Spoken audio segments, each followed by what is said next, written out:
Welcome to another mailbag episode of It's a Mimic, where we do our best to answer 20 questions that you, the listeners, have sent us. In these episodes, we never know what we're going to get. What we do know is that we're going to roll initiative to see who asks the question in which order, and the person that reads it out first has to answer it first. But before I get started, let's check in with my other two dungeon masters, Dan and Dave.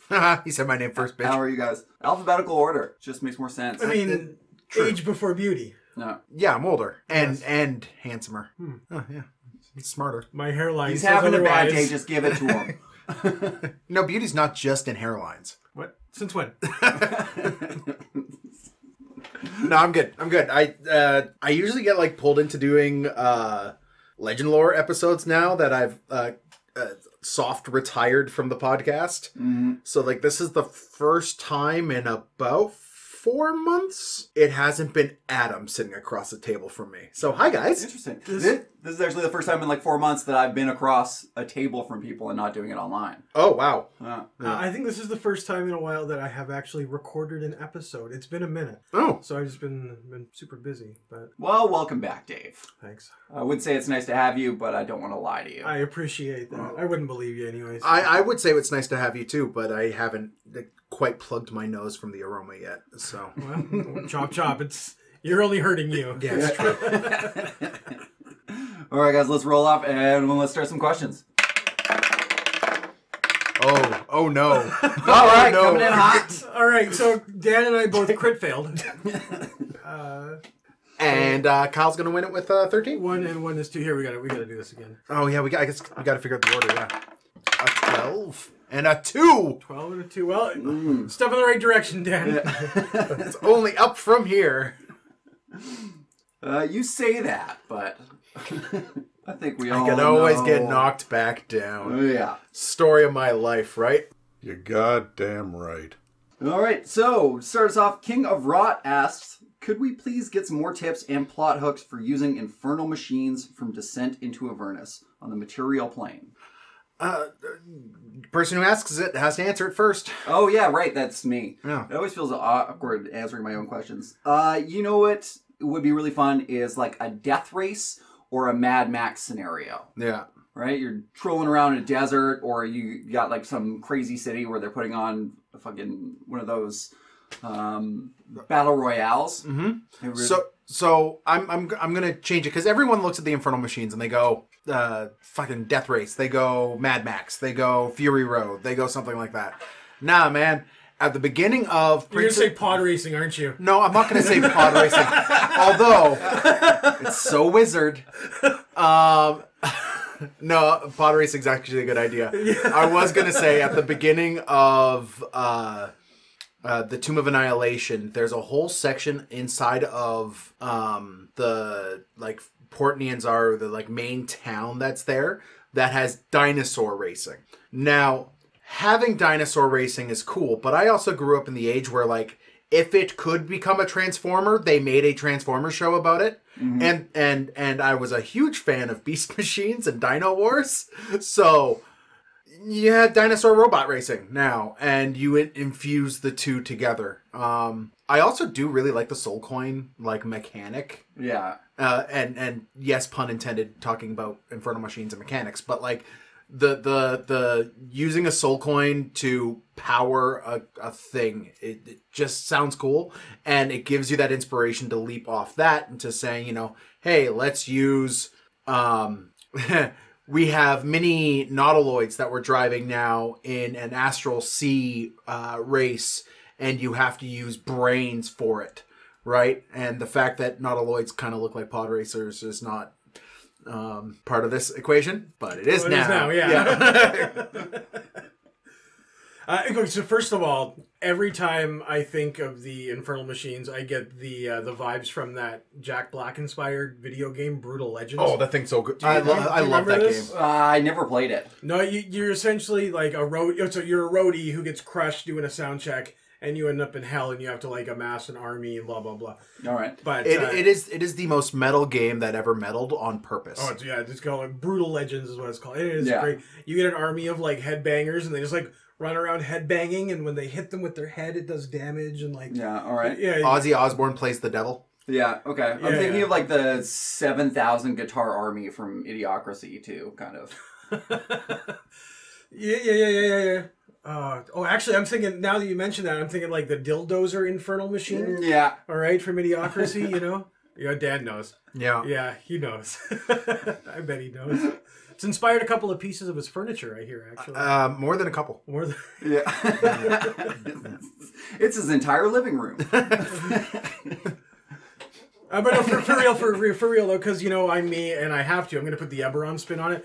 Yeah. Just to kind of build off of what Dan did with like the Dino Bot, make that machines. I like the idea of maybe you find one of these Warforged juggernauts and it can transform into something like that. You got to go into the Mournland to get like the last couple that existed. That way they're still kind of rare and they're not everywhere, right? Yeah. Yeah. All right. I kind of think that might be a neat little. I really Maybe like a good combo. having the idea of, you know, you always have that one player that wants that really cool mount, whether it's like a dire sheep or dire ram or a dire boar or some sort of dragon or griffin or whatever, right? Mhm.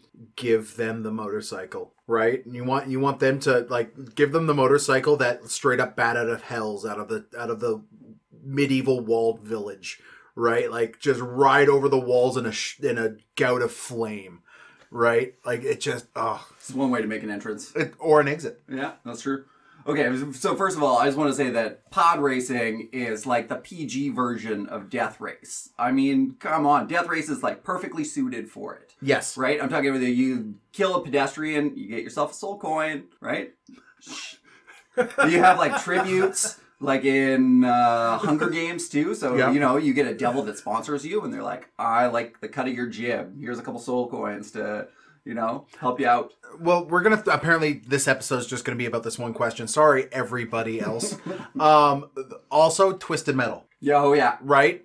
So if I could have an Infernal Machine that looks like an ice cream truck, I'm down. Yeah. Right? Have any of you guys... or one with a guy whose arms are stuck out and a wheel on the end of each arm. Yep. That was Twisted Metal, right? I believe Yeah. so, I yeah. think his Yeah, it name was like the third Axel, one. actually, 'cause, yeah. Of course it was. Did Yeah. you guys actually watch the show? Just as a quick Yeah, aside? I did. So fucking good. Yeah. Oh, buddy. It like I watched it with Adam, so I was hanging out with Adam quite a lot in December, and him and I like we made the commitment like we're going to watch Twisted Metal. So we sat down like between like 3 days we binged this entire show, and it was just the most like it nods toward its predecessor, but it makes it its own thing. And I saw Anthony Mackie as the lead, and I went, that's not going to be good because he's not a comedy actor. I don't see him and think of comedy, right? I see him and think of Altered Carbon and of course the Marvel movies, right? Yeah. But he did that I awesome don't know, he's Christmas terrible movie at with all, Seth Carbon. Rogen. What awesome Christmas movie was Seth Rogen? Oh, The Last Christmas? I don't know. Oh, is that And that Joseph The Gordon-Levitt, day before or right? something? Yeah, I know the one Yeah. you're talking The about. night before, maybe. The night I don't before, know. Yeah, probably. Let's do the next question. Yeah, next question. The next question is the second question, and it has been... Sorry, I'll stop. This is from Makusa_DM. Kyle and others. So Yeah, that's specifically right. you. Nobody else gets named. Yeah, we're not others. No others. Don't worry. No, about okay, so Kyle, you get to answer this one. it. Since you mentioned Grim Hollow, what game mechanics... since you mentioned Grim Hollow, what game mechanics and in-game NPC factions did you port into your home game? Also, with their Citadel of Unseen Sun adventure coming out soon, would you be interested in running it? Or their Valakan Raiders adventure? Did I say that right? I don't know much about Grim Hollow. I know next to nothing about Grim Hollow, and I'm really hoping for Makusa's sake, you actually do know something about Grim Hollow. I do know something about Grim Okay, Hollow. cool. I've actually mentioned it on this podcast before, so I think that's why I maybe got named for it. Yeah. But it's like grimdark, right? It is. But is it still like fantasy? torn and tortured world? Yeah, definitely. Cool. There's it's a lot of aberrations and undead. Right? Okay, so it's metal D&D. Yeah. Like metal album cover D&D. Yeah, I mean, it's very like Curse of Strahd almost feeling, right? Like there's an entire nation of vampires. Are we is it like grim is it depressing like Strahd is? Cuz like you get this ambience with Strahd where like everything is kind of weighing you down, Yeah. and it's just depressing, right? Whereas where it comes to like my when I want to run like a metal kind of campaign, it's like high octane, just loud noises. Yeah. Not depressing. Yeah, I would say it's on the depressing scale. Okay. You know, it's not a happy time in Grim Hollow. What kind of mechanics does it employ? I mean, honestly, it's ported for D&D, but they just add new stuff. Like, the one thing I've been recently looking at is like an Eldritch Effect table. Oh, okay. So it's almost kind of Wild Search, but it's more to do with like Eldritch Effects, which is kind of cool. So they definitely build on aberrations and make their own kind. They got some cool undead stuff. Man, there's just so much to it. And yeah, I just kind of like the story of the world building as well. I haven't actually used any of it in game yet, but I would be interested in running it. Try it out. Yeah, that sounds like an interesting kind of setting. I was thinking more like Metalocalypse kind of vibe. A little more, not quite, no? No, I wouldn't say that kind of dark kind of thing, yeah. Okay. Although that would be pretty metal. Yeah. I mean, I guess it does have kind of a nihilist feel to it, but yeah, no, I don't think it's a one-to-one kind of thing. No? Okay. Cool. Okay, next question. And this one brings in concerns for our listenership. It's by Tarzan of the Desert, and it says, okay, no one seems to want to say it, but do Borg have genitals? Why was Jean-Luc Picard special to the Borg? Why did they turn him into Locutus? And was it because the Borg Queen was impressed by his big, swinging Picard? I'm going to say this right now. I am not a big Star Trek fan. Mm-hmm. I prefer my fantasy. So when it comes to my thinly disguised sci-fi as fantasy, or fantasy as sci-fi, I prefer Star Wars over anything with my space samurai. So I'm not the guy to answer this question. Fair enough. I feel like this might have been in the wrong mailbag as well, because they're also doing a Star Trek one. But yeah, they're doing a Star Trek one down the hall right now. Yeah. Oh, well, Dave. Okay, well, I mean, I will tackle this. I am a Star Trek fan. This Sure. one's pretty cut and dry. Some of them have genitals. I mean, if you look, like, the Borg have different parts taken off of different Borg. Is it like that one guy in From Dusk Till Dawn with the pistol, the revolver? It could be. Yeah. Right? Like, in some cases, right? Because it's kind of the thing about the Borg. And if it's a not, one-size why is fits it all. wrong? Okay, Because sorry. every single one should be that. Can you explain that analogy to me? Did you ever see the Quentin Tarantino movie From Dusk Till Dawn? I have not. Okay, think Quentin Tarantino, who plays, weirdly, a freak with a foot fetish. Oh. Yeah, he's playing himself. He played himself. And George Clooney go to a bar in the middle of the desert somewhere. And Salma Hayek is there as well. And because the scenes where she's in the movie, I know very well. The rest of it, I'm not too familiar. But there's like a bunch of hitmen and like bounty hunters that are inside this bar. Okay. One of the guys has a dick that is a revolver. Like he leans back when he's like there's a bunch of posturing. He leans back and like opens his fly and his little revolver penis pops out. Oh, okay, interesting. Yeah. Harvey Keitel is also there as a priest. Clearly. Clearly. Is it Harvey Keitel? I can't remember.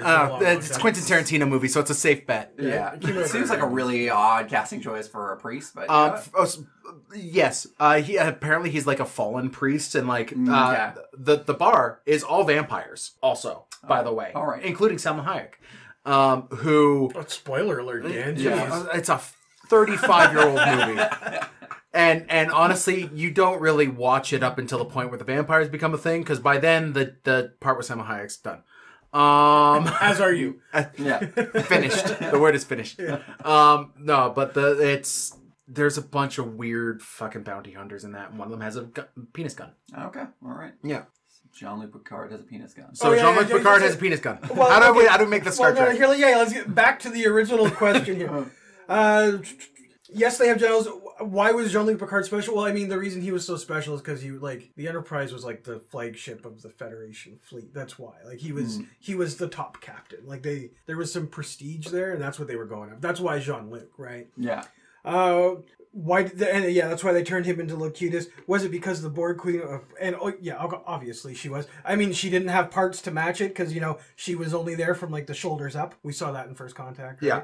So I'm not sure why she would be super interested in it, but I'm sure she was impressed. Yeah. I guess it was just aesthetically pleasing. Just like looking at. Yeah, it's like really. It's got bald on the top, right? It doesn't hook one way or the other. It's just like. It's fully engaged. Yeah. Make it so. Yeah. Okay, we need to move on. Read the next question to Kyle. Good God. Is it his number one? I mean, I didn't get to answer that question, but that's fine, because I don't know that much about Star Trek. Hydrus asks, running Tomb of Annihilation, what creative ways could I foreshadow major plot points and characters? Acererak, Sown Sisters, Raznissi, etc. I gotta answer it again. I've never run Tomb of Annihilation, so I've run it like 3 times. Okay. In how many different editions? I mean, only in 5th, because it's only Tomb of Annihilation is 5th. I guess it was Tomb of... Right. I have run the Tomb of Horrors in quite a lot, but I've said this before. I think I reviewed it on Legend Lore. It might have been one of the ones I did. I was with you. We had a Chult episode about it. The actual Tomb of Horrors part, the tomb in the Tomb of Annihilation is like the last chapter and a half. And it's Tomb of Horrors light. Like, you want Tomb of Horrors, just get Yawning Portal. It's better. Okay. But how to forecast these things? I mean, spoilers for Tomb of Annihilation, if you have not yet played it or know anything about it. You are there because there is a death plague going on, and people who have been under the effect of resurrection magic are now getting sick and dying. So if you have been resurrected at any point in time in your life, you are dying. Now, the only people who could afford resurrection magic and those kind of things are either the incredibly pious or the incredibly powerful, right? Or the incredibly wealthy. Now, so either way, one of those 3, everyone is scrambling to find a reason. Now, the reason is within the Tomb of Annihilation. I'm not going to give you spoilers at the end for that. But Acererak is up to some shit, right? And it's... Spoiler! You're gonna die! Yeah. So, if every single powerful, ultimate powerful being on the planet is interested in solving one specific issue, just think of the amount of wealth, influence, everything thrown at this issue, right? So when you get to Port Nyanzaru, it should be a bustling village, okay? There should be no end to rumors, NPCs, people you could talk to be like, hey, I heard that maybe a lich is up to this. Like, drop rumors. And for every rumor that is 100% true, give 3 that are mostly true, 5 that are mostly not true, and 10 that are straight up false, right? Send your players on a wild goose chase. You have a jungle to explore. One of the things that I found very, very difficult when it came to Chult was not going in a straight line to where I needed to go, right? Mm-hmm. So when it comes to Raznissi, when it comes to the Sown Sisters, when it comes to Acererak, when it comes to even the Van Helsing equivalent is also running around the town. There's a big Aarakocra monastery that is starting to expand out. You have this major faction war happening as well. With Fort Justice, I think it's called. It's been a bit. But it's not hard to drop these little clues in with just random NPCs throughout. Now, if you're in the middle of the jungle, Acererak is a lich. He's a lich surrounded by grung, surrounded by so is Raznissi. He's also a undead thing.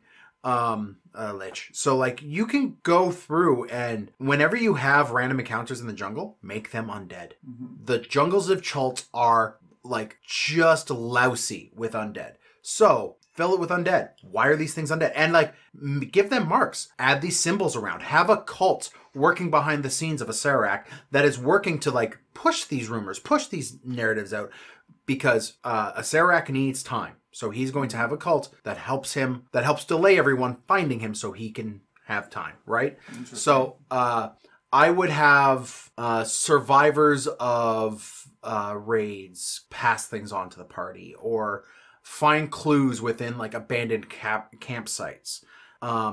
There's dinosaurs. So there's straight up an undead T-Rex at one point. So have that undead T-Rex, which one of its mechanics is throwing up zombies that you fight.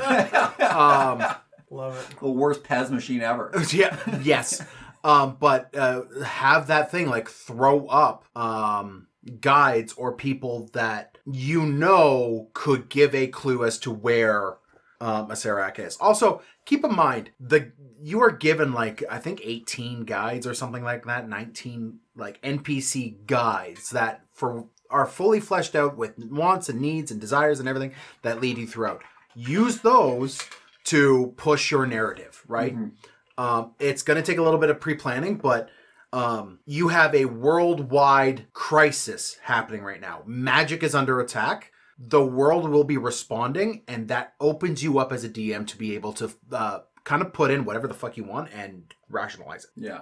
All right. How far out do you allude to a bad guy? Immediately. Yeah. Okay. It's just too early. It's just what degree of illusion you use, right? Like, I don't like straight up say, "Oh yeah, guys, a Serac is the end boss. He's in this section of the no, right?" But like, there is a warping of the magics that has caused the undead to stir and the living to die. Yeah. Right.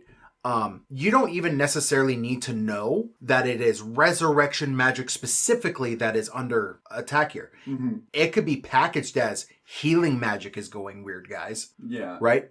And, if you're running Tomb of Annihilation and not running Meat Grinder, you're doing it wrong. I'm just saying, there are rules in there where, like, for death saves, you have to roll 15 up instead of 10 up. Right? Brutal. Yeah. Do that. Right? It should be deadly. Mm-hmm. Okay? You should not be able to, like I did in one campaign, prance around like as a tiefling bard for 15 levels. Literally playing music at things until they died. Yeah. You should not be able to do that with Tomb of Annihilation if it is played with the intensity that it needs. It should feel like a rush because healing magic is going, resurrection magic is going. You're not coming back. Yeah. Right? There's no plan B. There's no plan B. Right? You are a Suicide Squad. Get in there. Get this done. Yeah. Okay. So. Yeah. I was just wondering, like, how far in advance you kind of do it because, some people play in groups where most of the players can't remember what happens week to week. Well, that's because only one person takes shitty notes. Yeah. I would get the party started, not in Port Nyanzaru itself, which is where the campaign actually goes, but on a ship heading into Port Nyanzaru, where there is a cultist of a Serac on the ship, and you spend a session as kind of a session 0 or whatever, as a party, rooting out this cultist and, like, who's killing people on board, who he feels might, wreck his lord's chance of doing what he's doing. Yeah. So, like, get your party together there. That could be your unifying factor, because one of the plot threads is you were brought together as a party to do this thing by this one powerful person who is ill, right? I think she's the mayor of... No, she's something. I forget what she is. But having her just, like, shotgun blast 1 million adventurers at Port Nyanzaru and be like, go fix this thing, and then, like, your party being the only ones that survive the boat ride back, like... Okay. Yeah, right? That's metal. That's unifying. That gets your characters together. Go. Have fun, right? Race some dinosaurs. All right, cool. No, you're up next, Tim. Oh, is it me? Yeah. All right. No, I'm not. No. Yeah, I asked that question. Yeah, I know. No, it's me. So it's him next. I'm number 3. I rolled a 1 and a 2. Oh, okay. For some reason, I thought we were just going clockwise. For the counterclockwise. Counterclockwise. Yay. For the 5th question, No, Kyle, in case you're Oh, wondering. 5th question? Okay, we got to pick it up, boys. Yeah, so it's from King of Rot. My long-standing goal as a DM is to make my players cry at some point, preferably using the game and not blunt force trauma. How do I make my murder hobo party feel empathy, and how do I weaponize it? Well, that one's easy. You just start leaving notes, like, on like, the guy, like, they search a body after they kill someone, and it's a note from the family that's like, "Hi, Papa. I hope you're home soon. Timmy's surgery's next week, and we really need that money you promised." Just like stuff like that. Try to really, like, tug those heartstrings. I was going to say use NPCs. Yeah. Right? Like, Yeah. I mean, victim is an NPC, I guess. But Yeah, I mean, when we play, you can beat up on anyone at the party all day, every day. That's fine. Yeah. But you touch one of our NPCs, and I will remove that hand. Yeah, well, I mean, my character's currently a bard with one hand right now, so Yeah. yeah. But you didn't remove it. I was doing heroic shit. Use NPCs, man. Like introduce the adorable goblin NPC, and then have it die as a result of their work. Yeah, that's right? pretty good. I mean, Don't make it blatant. Don't be like, hey guys, here's this thing. Now flay it 10 minutes later. No.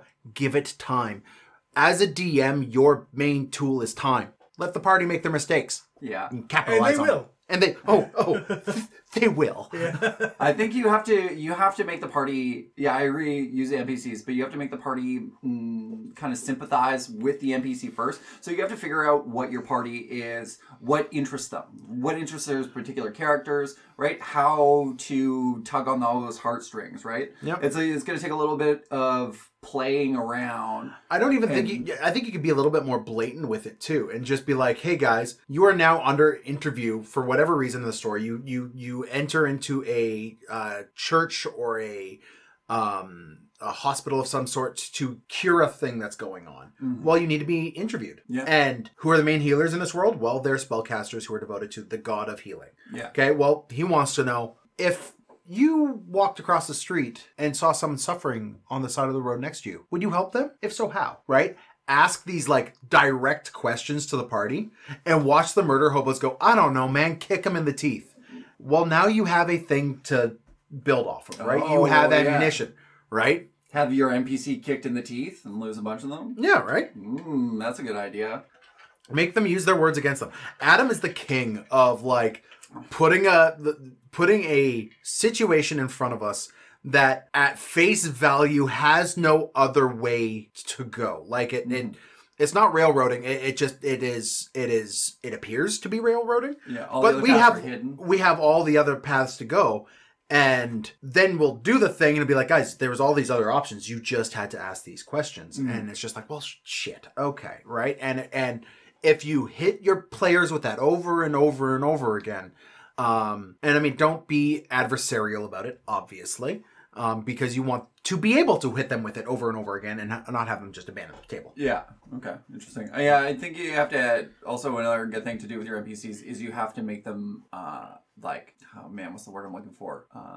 Like really important to the party, really necessary to the party, right? Like they have to do something heroic to bond themselves. Yes. They have to get that pack bonding sense. So have the NPC do something incredibly heroic to save the life of one of the players. So you want to endear them to the party, right? Yeah. Makes sense. All right, next question. Tarzan of the Desert asks, if you were a cocktail, what would you be? I'd be an old-fashioned. Damn it, that was going to be my answer. Really? Yeah, We're all basic white dudes. Old fashions. Well, I was trying to, because I read that ahead of time. I was just trying to think about who else, would be what. Clearly, Adam is a redheaded slut. Yeah. Okay. Right? Yeah. You're goddamn right. I mean, Brad, I'm assuming is a Shirley Temple. Yeah, that makes sense. Yeah. Probably, yeah. Terry is some sort of virgin cocktail, although he wouldn't tell you that. I think he'd be an IPA. Yeah. Oh, like just a beer? Just like a basic bitch beer? Yeah, a little bit. Yeah. That not everybody is a fan of. Yeah. Woof. Megan would be an Irish car bomb. Yeah, Peps would be some sort of cotton candy martini or something. Yeah, you might want to watch it with that name of that drink because Irish people find it incredibly offensive. Oh. I found that out when I was dating an Irish girl. Oh no. That's just a drink that involves whiskey and Guinness. I'm sorry. Not referencing the Troubles. Sorry, guys. Yeah. Sorry, I didn't mean to derail that though. Man, of course. We were on a good roll. So Megan is an Irish car bomb. Who else were you saying? I mean, that's as far as Or just yeah. a car bomb. Car bomb, yeah. Yeah. No. Oh, have you ever heard of a hand grenade? I've heard of hand grenades, yes, but not in the alcoholic sense. So the drink, what it is it's like a Jaeger bomb, but at the top with the Jaeger, you put in a shot of tequila, and so you pull the tequila out, it drops the Jaeger into a Red Bull, and then you drink the tequila, and then you drink the Jaeger bomb. So I think that would be Megan. Interesting. That just sounds like a drink designed to make people fight. That's something that A grenade. A A grenade. Yeah, a Megan. A Megan. I It think gets Dan- you where you need to go real quick. I just think Dan might be a pickleback Why? because of all the pickles you've had slapping around on your back. Oh, yeah, okay. We're going to move on now. Yeah. Kyle, ask the next question. Fucking Gregory asks, for those of us who are newer, what's the origin story of the podcast and how did each host get involved? I don't know. Shit. Yeah, I don't know. I wasn't there, Dan. Yeah, it was me and Adam. I mean, you asked the question, so how do you think it happened, Kyle? Oh, man. I'll tell you if you're right or wrong. I mean, I think it was just you guys were just sitting around bullshitting one day and you're like, I bet people would listen to this. So, sort of. So basically what happened, Adam and I I was playing D&D with Adam's campaign. We were hanging out, and we had tossed around the idea of doing a podcast or something. Adam has an acting background. I'm a gigantic nerd who talks when I'm nervous. So podcasting is great for us. The whole idea of it came around where we wanted to do something. We originally called it Town Time. And it was going to be this big narrative thing that had like a common thread of like this tiefling who was telling you stories. But we really wanted to focus on a DM, like how to make your game better kind D&D podcast. We didn't want to do an actual play because everybody was doing an actual play. This was like, I mean, at this point it was 4 or 5 years ago. I don't even know how long ago it was. It was a bit, but it was from the get-go, it was helping people enjoy D&D more, and be something that they could listen to make their home games better, not just there for entertainment purposes. Entertainment was there, of course, but because we're so fucking funny.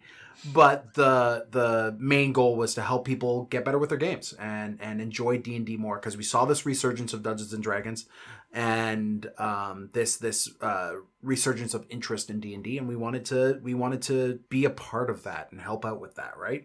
So we brought on Terry shortly after, which is when it got changed to It's a Mimic. And the three of us... before Terry joined, you knew what you were going to get. Yeah. It was going to be Town Time. And we were like heavily scripted. I've actually got on a drive somewhere like 7 episodes that Adam and I recorded of Town Time. And they're bad. They are objectively terrible. So they may never see the light of the day. Adam might get me drunk enough to make me give them to him. But I don't know. Anyways, Terry came on. And then there was 1 week where Terry couldn't make it for whatever reason. He was going out of town or whatever it was. So we brought Brad on. Brad was the the 4th host that came on. And then shortly after, Dave joined up and Megan, who plays in our game, joined up. And it was just the 6 of us for a bit. And then COVID hit. And when COVID hit, that's when we were like, we need to expand. We need to expand big. Well, because we had to pivot, which means we had to start recording online. Yeah. And that just made so much more work. It was tons more work, so right? There was more people that needed to come on in order to make that happen. And we did do a couple like actual play projects, like short run series, like Call of Cthulhu and things like that came up. That also brought people into the recording sphere, right? Like, who was on Call of Cthulhu? It was, I was running it. That's when Mieka joined on for the first time. Terry, Megan, me, you, and Adam. Mieka. And Mieka, yeah, okay. So, like, that's where Mieka came onto the podcast.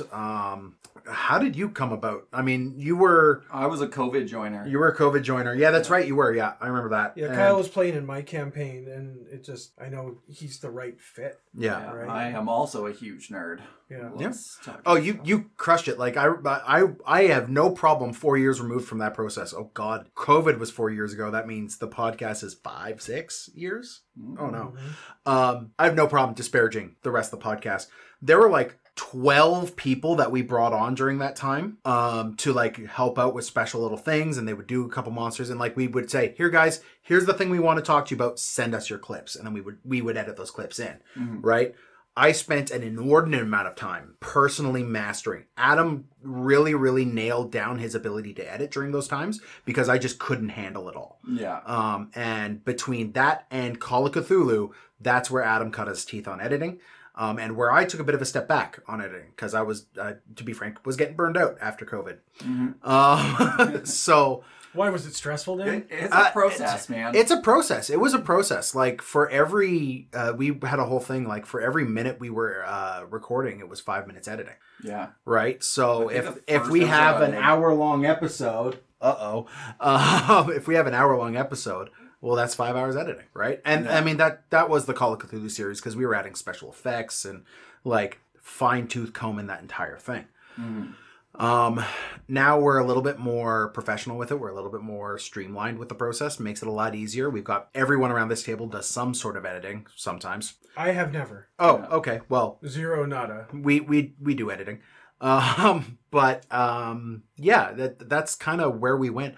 But a lot of those people that were on during the COVID, it was like you, Kyle, and Kyle, Megan, and like Terry were the ones that really, really locked it down and did a great job. We also had like Jeff join the podcast then. He helped out. Peps helped out there as well. Tyler a little bit. Tyler helped out a little bit there, Yep. right?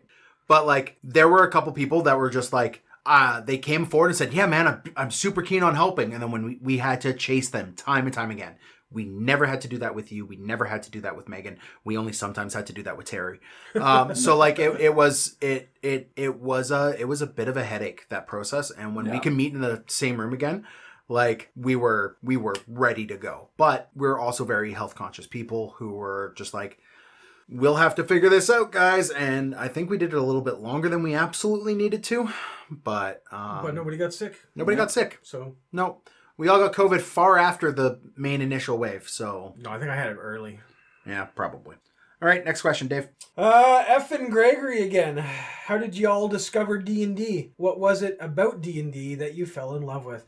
Well, I mean, I discovered it because of Dan. I mean, I've known Dan and Adam and Dan's brother for a 30 long plus time. years. Yeah. You add them all together, it's well over 100 years I've known them collectively. And that hurts my feelings. That's such a weird way to put it. That is a really weird way to put it. Yeah, I've known them collectively for over 100 years. Yeah. That's how much damage they have done to me. It's 100 years worth. Yeah.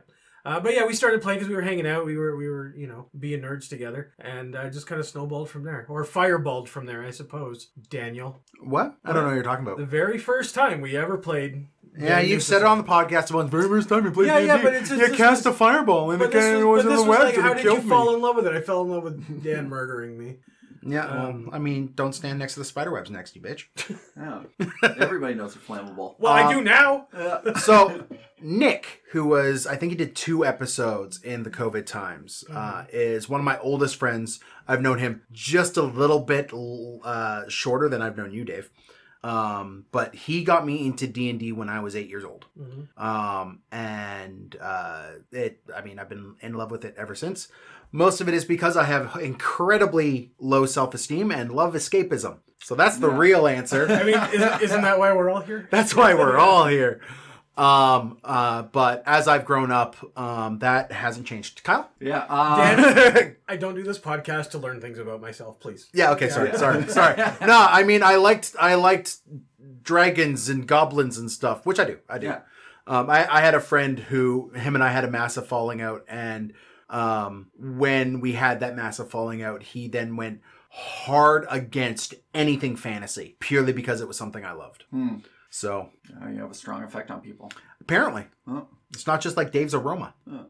I started playing when I was 13, I want to say. My cousin introduced it to me, Cody who plays in our game as well. We always just kind of played fantasy shit. Like, I don't know. I grew up, but when I was a kid, my dad used to read me Redwall books, so that kind of like inspired my love of fantasy, and I've always kind of loved that shit. I love magic. I've been meaning to read Redwall with the kids, but I've always been kind of cautious because of it's Redwall. Yeah. Wait, what is it about Redwall that doesn't... My children really like bunnies. Okay. Honestly, I can't remember it well enough. Redwall has a reputation of being quite bloody. Yeah, and it was pretty dark for a kid. And violent for kids, right? But my daughters are now 10. I've got twins. And one of them is obsessed with rabbits. So I'm like, okay, here's Redwall. I'm a good dad. What's our next question here? King of Rot asks, for Tyler, well, too bad, you get the rest of us. Could you please give a quick rundown of your favorite things in your own world building? My favorite thing in my own world building right now is geopolitical structures, which is weird, and specifically my Pantheon. I have a campaign that meets once every other week on Mondays with a bunch of my buddies that play in my world. They're currently searching for a ship of legend called the Dieni, which crashed and is... Hold on, the Danny, did you name it after yourself? Shut up. It's the Dieni. It's Dyeni. Oh, so you named it after the restaurant. The weapon that killed the god was just a stack of pancakes. It was a grand slam. No, the diabetes and it pushed him over the edge. Yeah. No, so they came to me this that they want to run a pirate game. I'm like, all right, well, I'm building this world for fun anyways. Let's do it, right? Yeah. And I have been slowly adding to this world, and now I love it. I don't want to run D&D anywhere else. I just want to run it in my world. I have a massive transcontinental war going that is not part of the campaign. Okay. This is just for your own... It's my own, like, theory crafting, lore building giggles. That's all it's there for, right? So the War of the Wilted Tree is going on on the northern continent. Meanwhile, these guys are bumblefucking their way around in the southern continent, in a place called Erna that is run by Dragonborn. And one of the players is a Dragonborn paladin who, when everyone said, we want to play a fucking pirate campaign, he went, gold Dragonborn paladin in full plate mail armor. And I was like, you're a fucking... God, fuck you, Jared. But his character's just become this. He's a fucking idiot. He is lawful stupid to a fault, but it's entertaining. It's lots of fun. We've brought in another one of our friends recently. One of my buddies is moving back to town, and he doesn't have a choice. Nick, he's joining my campaign. Mm-hmm. I will find a spot around that table for him. But I love it, and it's the balancing the geopolitical stuff for me at this age with my brain and what's going on in the world, and it's always on the forefront of my mind. Yeah. It's fun to see kind of how the world is responding to a massive war that might not be directly impacting where the players are right now, but there is side effects. Yeah, ripples kind of thing. Yeah. Right. I can't actually talk about my favorite thing because Dave's currently playing in my campaign and I can't give it away. Okay, that's fine.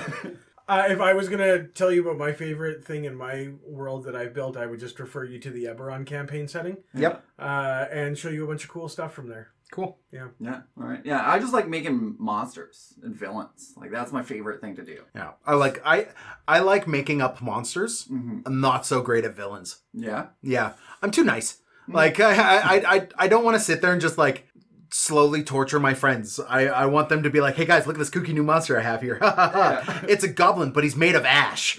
But like it's stuff like that I love doing. Yeah. But like my main villain right now, one of my biggest things, I have severe ADHD. If you listen to this podcast for a while, you understand Dan has ADHD. I'm pretty sure they could have gotten that just from this episode alone. Yeah.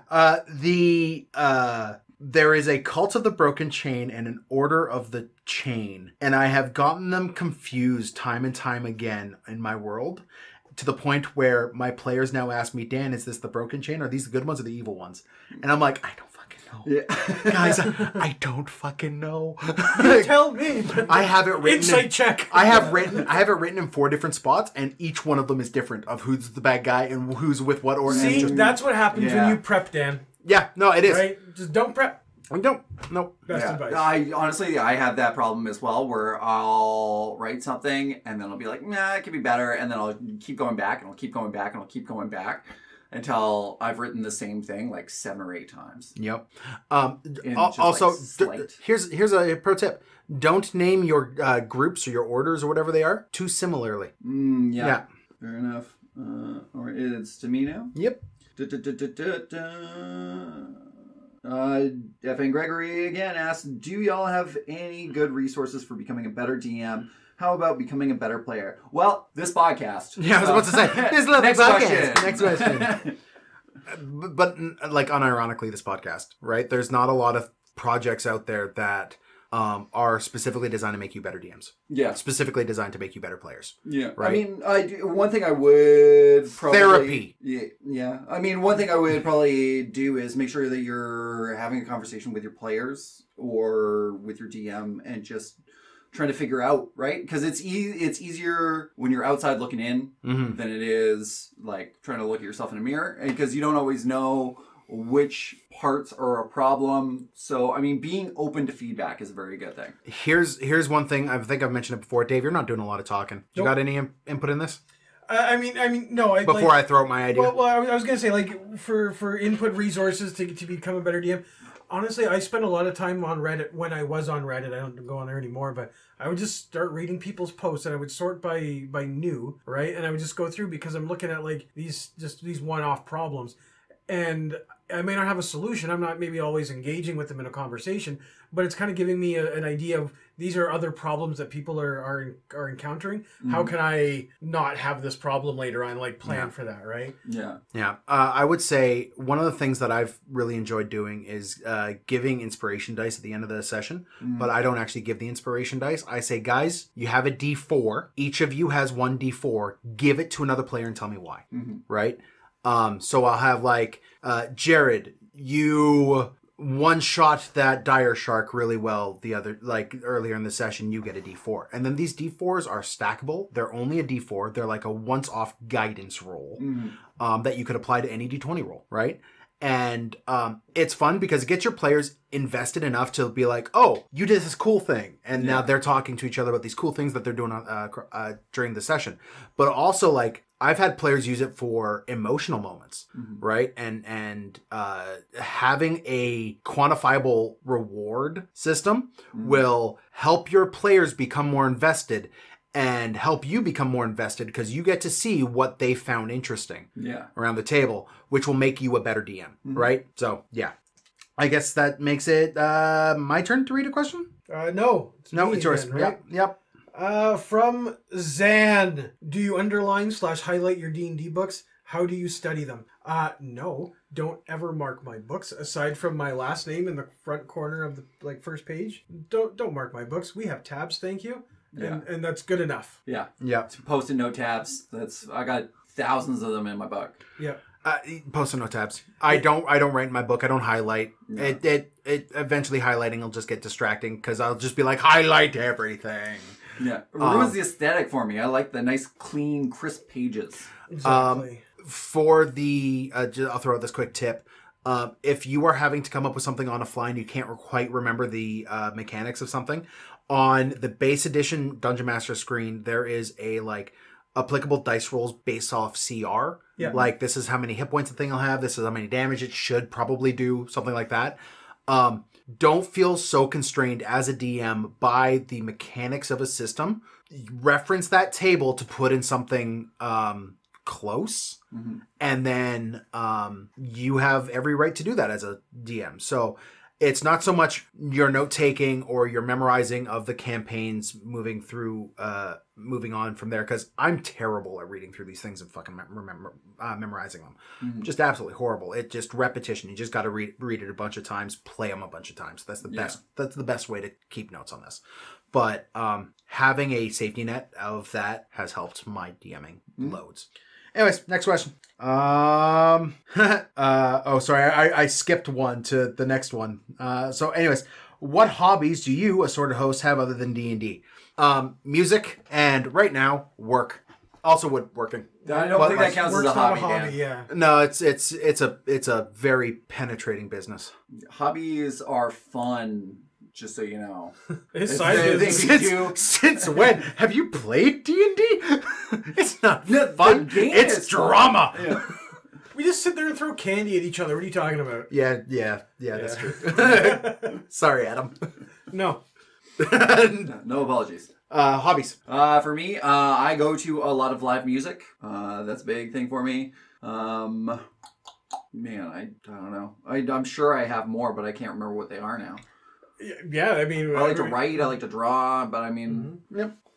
Yeah. Dave? I mean, I'm a big sports guy. I went on a big trip here just over New Year's. I went down and caught a football game in Seattle, and then went to the Winter Classic. Who's your team? Oh, the Steelers, obviously. Yeah. Because they're the best. Yeah. Sports ball. Didn't they just pick up Russell Wilson? Is it official yet? Is it the start of the league season? I don't know. It might be. Yeah, they did. But How do you feel about that? We're gonna talk football here for a second, okay, folks. so I feel okay because he's supposed to come in here and teach Pickett how to throw the ball and be like a good quarterback, right? Yeah. They're not hiring Russell Wilson to come in and be the day one starter, Yeah. right? Okay. So to have him in the background, Isn't that what coaches are for?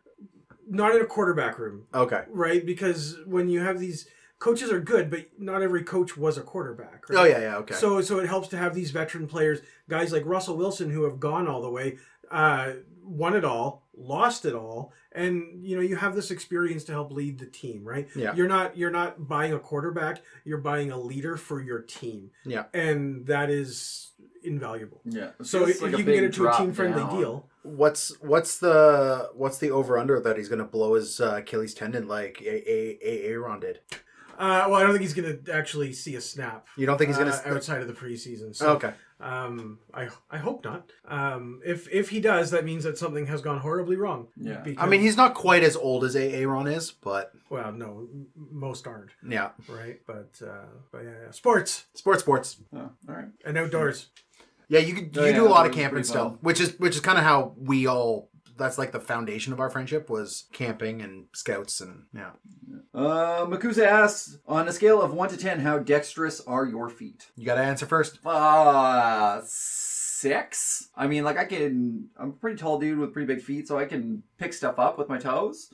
But I mean, I'm not going to be driving a car with them or painting. I don't think he's asking because of driving a car. Yeah, I know. Hold on. You use your feet to drive a car.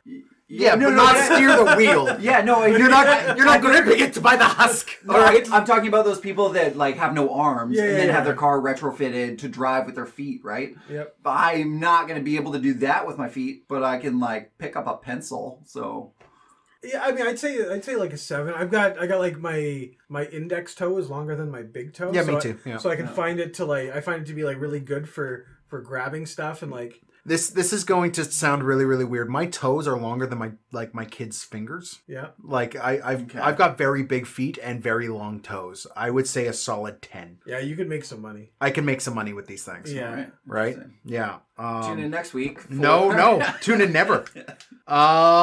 Dave, next question. F and Gregory again. When you finish the campaign builder, have you considered publishing it as a book or module? I am not involved in the campaign builder, and Adam and I started the campaign builder. Yeah. The campaign builder is what Town Time kind of was when we first started off the podcast. That it was supposed to be something similar to campaign builder. No spoilers. Yeah. excellent. All right. Yeah. Honestly, every time you say Town Time, it sounds like a children's show that's going to teach me colors.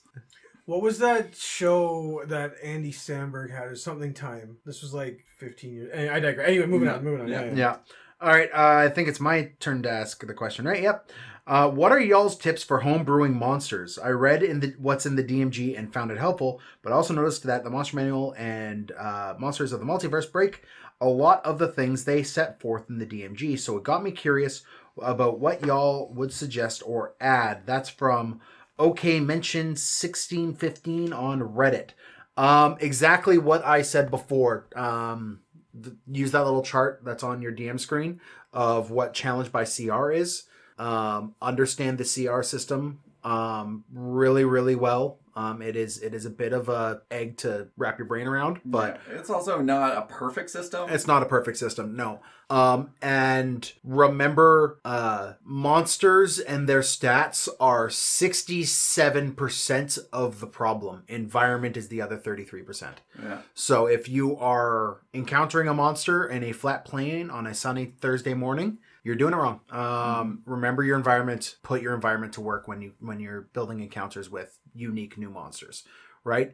And just have fun with it. Be weird. This is D&D. Be weird. I think the other thing is be flexible. If you start an encounter and it's not working, change it within reason. Yeah. You know, and be consistent. Yeah, you have to be consistent, but you can change it, right? Like a lot of the times, for instance, I always got you guys with the Drow Perry ability, right? Yeah.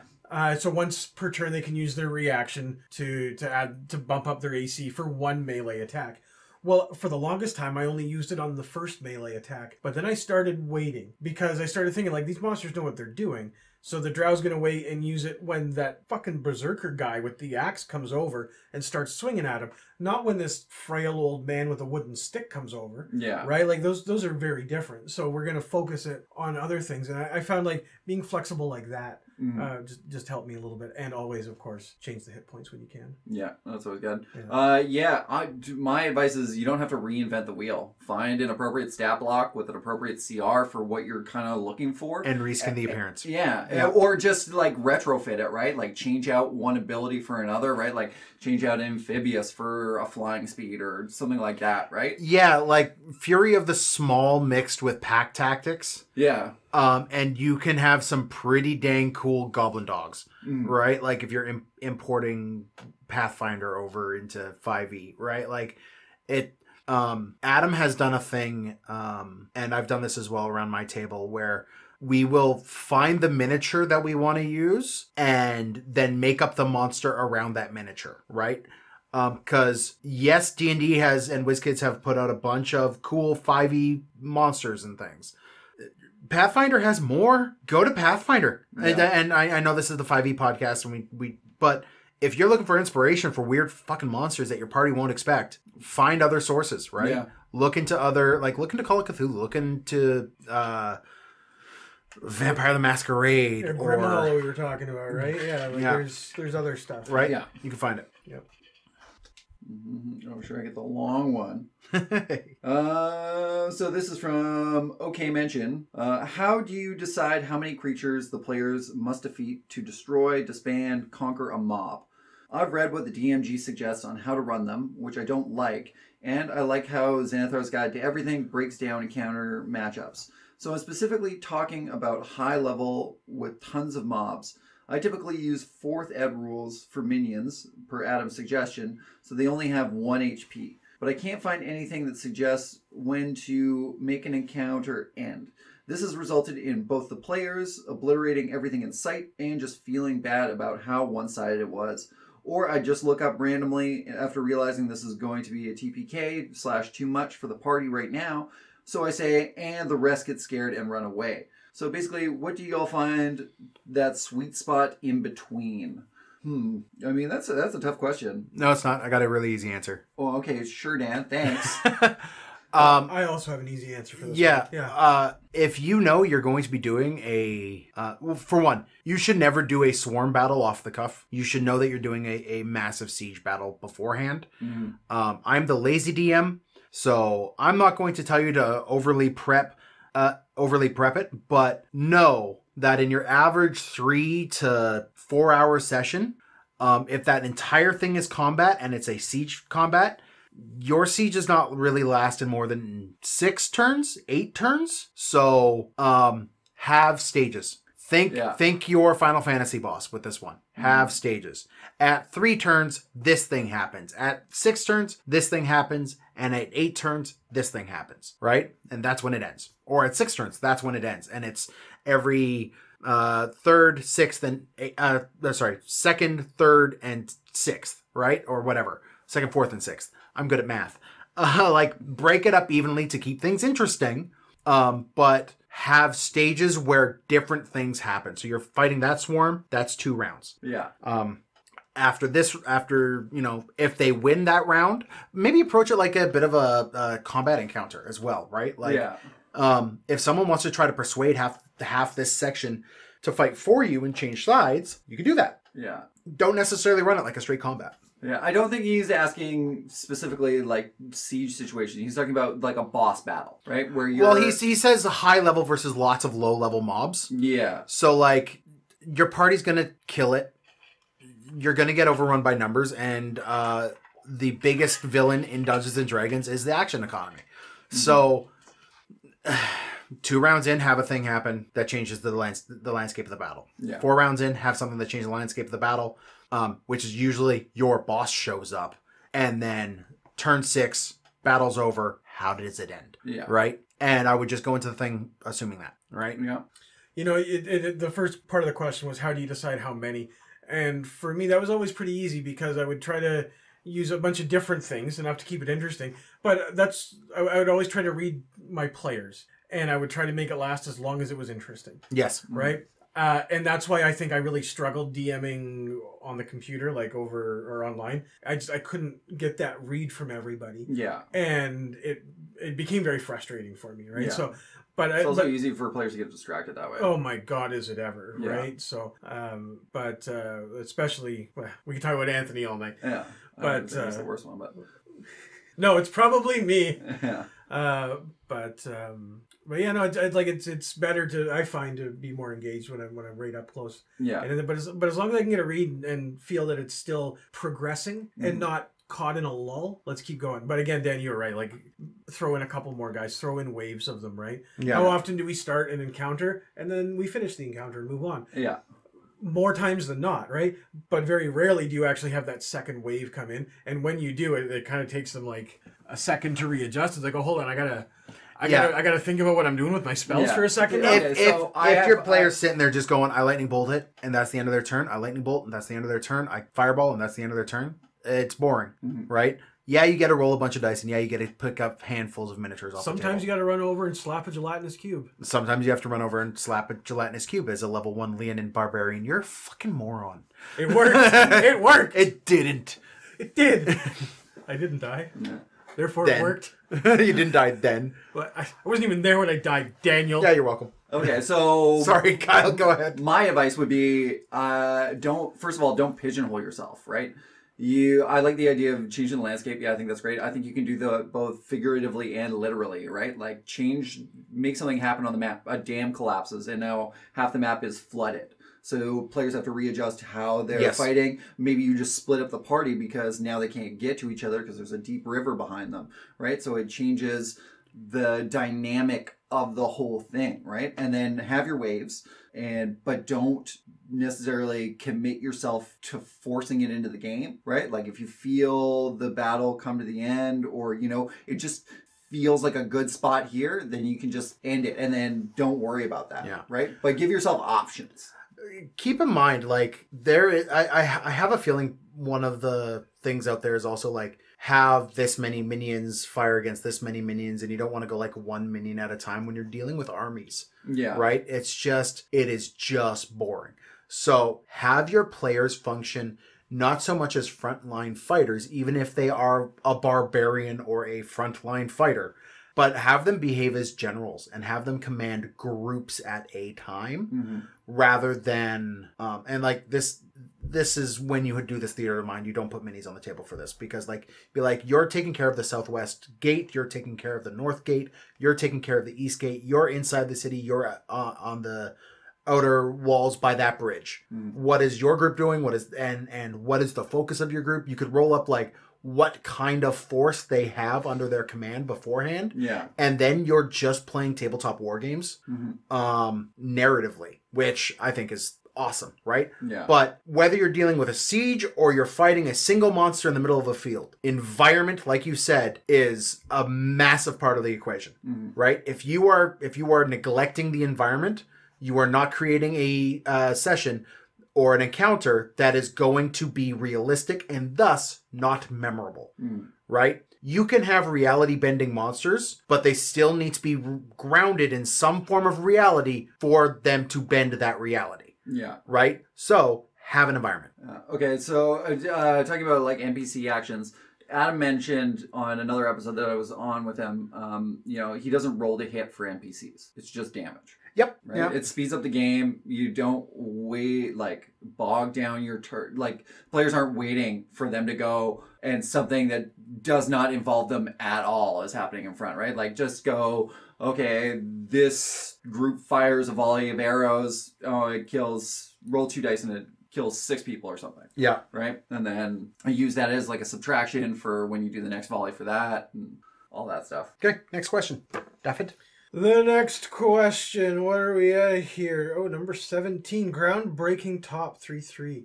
Have you heard of the island of Sina Una? It is a new campaign setting for 5th edition that pulls from pre-colonial mythology and culture of the Philippines. I have not heard of that. I have heard of it. I know nothing about it, but the pre-colonial culture of the Philippines is full of a bunch of real weird fucking cryptid shit, and I'm there for it. So it sounds like a lot of fun. I have been like, I saw this pop up on my feed, and it's bookmarked to like, hey Dan, look at this later.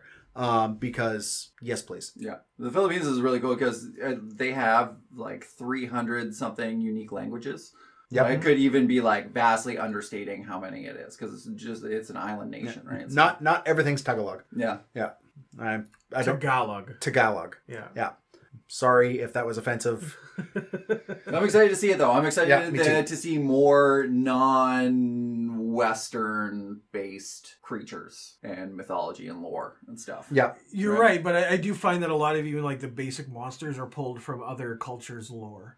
Yeah, like, but I mean, prevalent. You're right. Yeah, I know it is fairly Westernized stuff, right? Well, it's also like we're nerds and we've grown up as nerds, so we have a loose idea of Chinese mythology. We have a slightly better grasp of Japanese mythology and monsters found within Japanese mythology.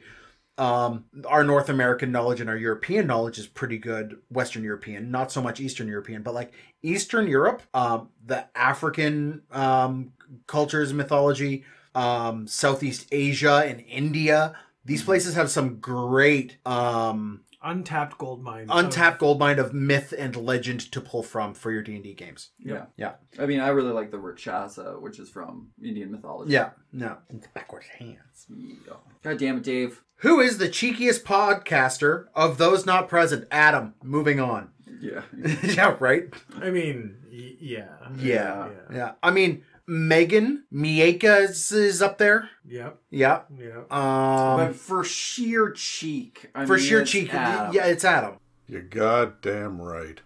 Right, and like respectfully, it's Adam. Yeah. The man's got that down to an art form. No. Disrespectfully. Disrespectfully, it's Adam? Yeah, okay. The next one starts with my name, so I'm just going to break the order here and read this. Go nuts. Dan, since he's gone off about how it... the previous one was Alexander, another skip. This one is also another skip. Dan, since he's gone off about his friends in order of closeness, what is Dan's most painful insect encounter? I'm not a big fan of bugs. I mean, I was a Boy Scout, so I was outside. I just know in the summer when I go camping, I'm walking away with at least 100 mosquito bites. Mosquitoes fucking love me. Yeah. Somebody's gotta... Yeah. That's not a painful encounter, though. I got stung by a bee on the inside of my lip one time when I was a kid. I got scratched by a cat on the inside of my mouth one time. I got scratched by a cat on my eyelid. Yeah. That hurt. Yeah. You're lucky because cat paws are gross, and you're lucky that I didn't get infected. Yeah. I got stung by a wasp on the inside knuckles of my hands.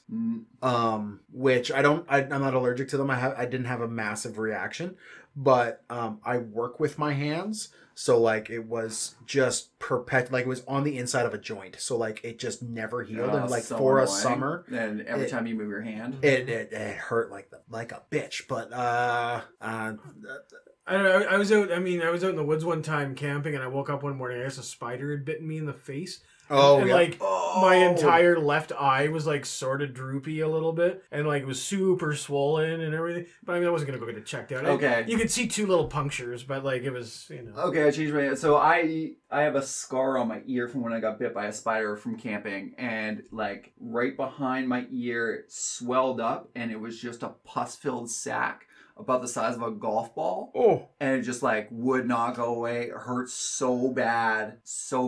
And then I was laying on the couch one day, and then I felt something wet behind my head, and it had like popped. And it was just like this, like so much pus. And that's all we have for tonight. Thank you very much. All right, okay, we're going to be done now. Gross. I think it's your turn for that question there, Buzz. I believe it is Dave. Oh, yeah, I straight up took your last one. Sorry. This is also another skip. What would you name a chess knight for humor purposes? I don't know, something with like a sir pun. Circumference? Circumstance. Circumstance. Yeah, it's like the way that you stand in the mirror when you're not wearing clothes, you stand looking in the mirror. Yeah. That's your cumstance, right? So that is circumstance. He is that good at it. Oh my god. No. All right, did I win? No. I call that the sundial.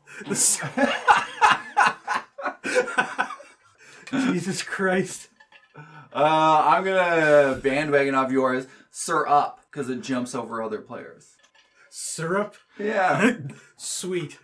Love that one. I'm not engaging in punnery. It is the lowest form of humor. Come on, Dan. Nope. One of us. One Nope. of us. I have 8 year, however long of this podcast of well-documented hatred of punnery. Fine, you still have to give us an answer, though.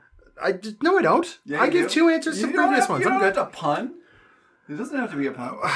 A good night name for humor purposes? Yeah. Chester. Ah, nice. Chester's That's a good. one. Chester's good. Yeah. No. I honestly, it takes me a while to come up with these kind of things. I don't get them off the top of my head. Spot.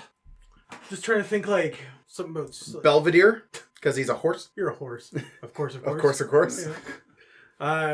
Mr. Ed is no longer Mr. He is Sir Ed now. Sir Ed, yeah. Sir Ed. There we go. Sir Ed.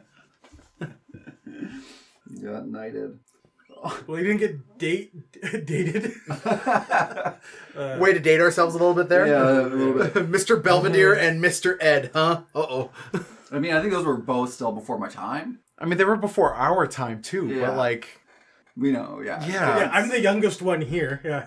It's true. Oh, I don't get to say that often. I don't like being the oldest one in the room. Adam! Adam, get in here! Adam, come back! Thanks for listening to another round of insane ramblings on the It's a Mimic channel. If you'd like to ask us questions that we'll definitely answer no matter what, Dan, you can reach out to us through the mailbag post in the subreddit r/itsAmimic. Hit us up through Facebook or Instagram. Send us messages through the website or join our Patreon, which has a Discord channel dedicated to the mailbag questions. It's first come, first serve, so get those answers in ASAP. Get those questions in ASAP.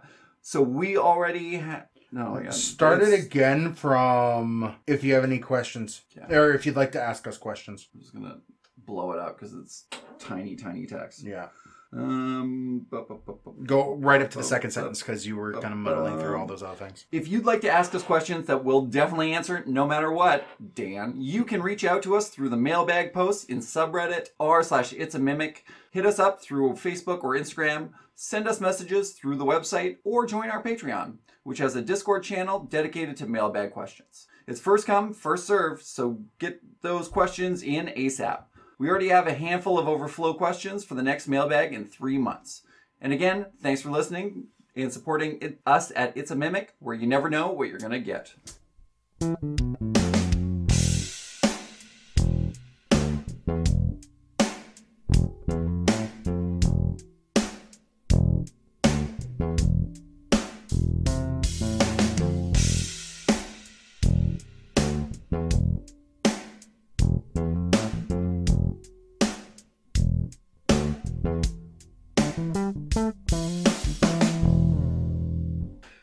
Thanks for listening to another round of insane ramblings on the It's a Mimic channel. If you'd like to ask us questions that we'll definitely answer no matter what, see Dan, you have to answer. No. You can reach out to us through mailbag post in the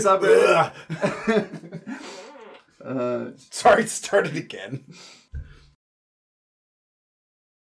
You're goddamn right.